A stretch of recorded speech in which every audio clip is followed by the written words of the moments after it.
Joining me now to discuss the challenges of today's veterans in the United States is journalist Aaron Glantz. He is a reporter for the Center for Investigative Reporting and the Bay Citizen in San Francisco, California, where he has been covering veterans issues since 2003.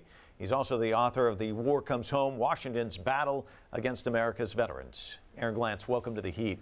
Let me ask you, now this gets, your time dates back to 2003. You've been following this issue, actually from the battlefield back to the homeland.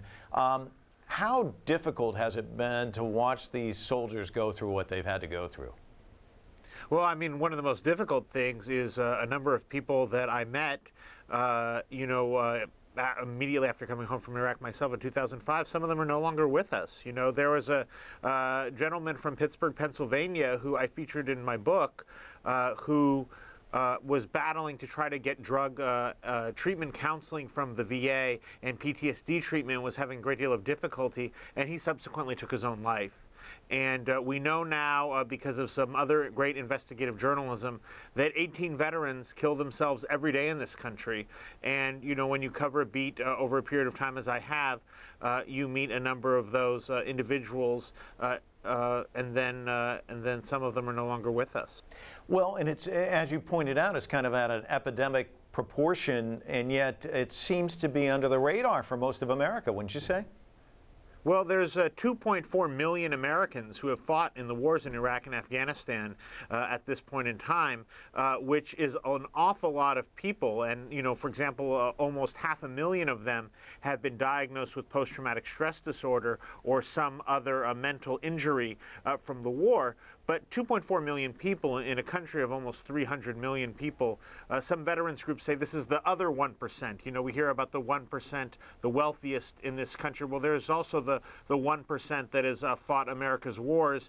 And if you don't know somebody, especially in a down economy like we have, it's easy to forget that these people live in our neighborhoods, go to our schools, and are trying to make this difficult transition. Well, let's pick up on that. You're talking about a down economy. Here are folks coming back from the battleground. You may see at the airport, welcome home, but after that, you just kind of vanish into the woodwork, and you're out there just like everybody else trying to find a job in a very tough economy. And the numbers are staggering for vets in terms of their unemployment rate. It's much higher than the average citizen.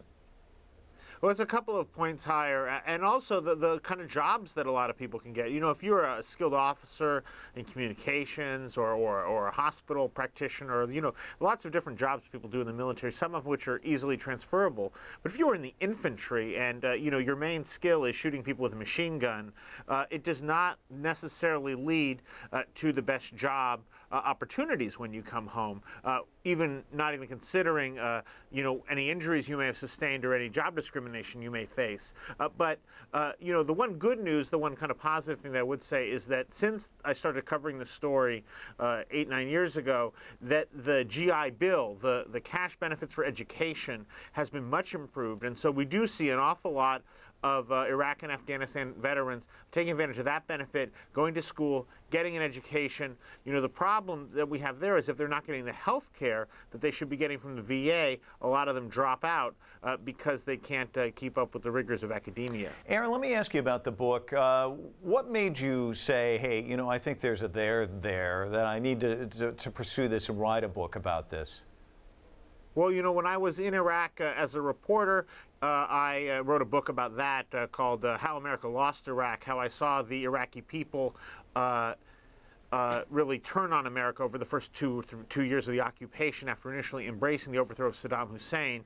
And when I came back to the United States and I would give book talks and so forth, the only people that I spoke to even understood what I was talking about, in that Iraq was a real place, and when I would say Fallujah, they knew where it was and they were there too, and even if they had a different perspective, we had that shared experience.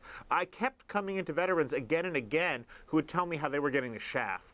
And that's why I decided to write another book called The War Comes Home, Washington's Battle Against America's Veterans, because the whole system of veterans health care we have in this country is actually stacked against helping vets, and we make these veterans who have fought for this country, many of them come home wounded, fight for all the benefits that we promise them when they sign up for the military. Let me ask you about the disconnect, because we hear from the president, we hear from the First Lady, we hear from Dr. Jill Biden and lots of lawmakers in Congress. They talk about the country's responsibilities and the commitment to veterans, and yet there seems to be a huge disconnect from what's spoken and what's actually happening. Well, the President Obama, has put a great deal of money into trying to help veterans, but it has not really delivered, and I think there's a couple of reasons for that. The first is that when he took office in 2009, we were way behind. George Bush started these wars. Well, there was the Afghanistan war after 9/11, and then the war of choice against Iraq.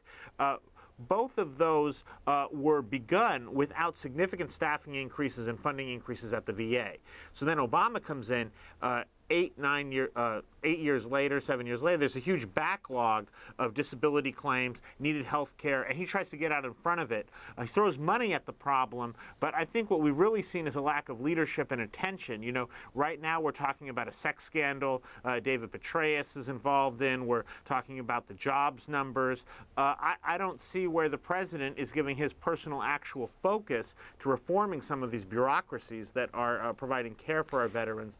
And so we see then that, as the Center for Investigative Reporting has uncovered, the backlog of veterans waiting on a disability claim has more than doubled under President Obama to nearly 1 million. There are other problems.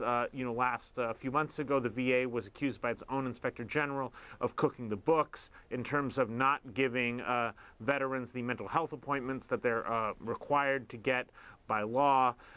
So we have to ask ourselves, you know, why are these efforts by the administration not adding up? And I would say that it's a lack of attention. Well, and the VA stands for Veterans Administration. Let me ask you about why this isn't more of a political issue. I mean, why aren't people banging their fists and saying, hey, something needs to happen here?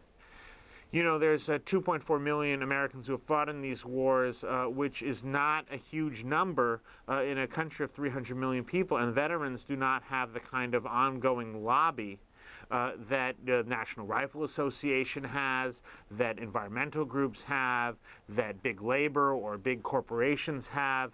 And so these veterans are really at the mercy of the rest of the public. And the rest of the public hears the president or another official make a pronouncement that something is being done, and it's not in their own personal experience to judge whether or not the president is delivering.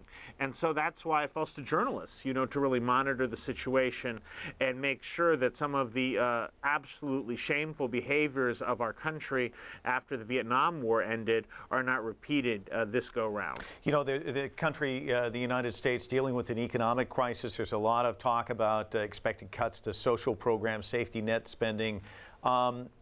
Given that, where do you think we go from here?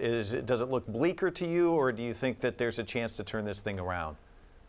Well, as I understand it, Nancy Pelosi, the House Minority Leader, has safeguarded the veterans programs from the fiscal cliff that we keep hearing about. So none of them will be cut necessarily as a result of this budget deal that's now being hammered out in Washington. But you make a good point.